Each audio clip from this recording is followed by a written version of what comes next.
Got this Ford F-150 here with a cylinder 3 misfire. I want you to check this out.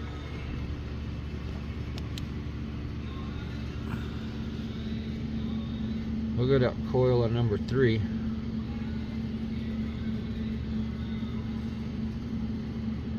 Let's just get a light on here.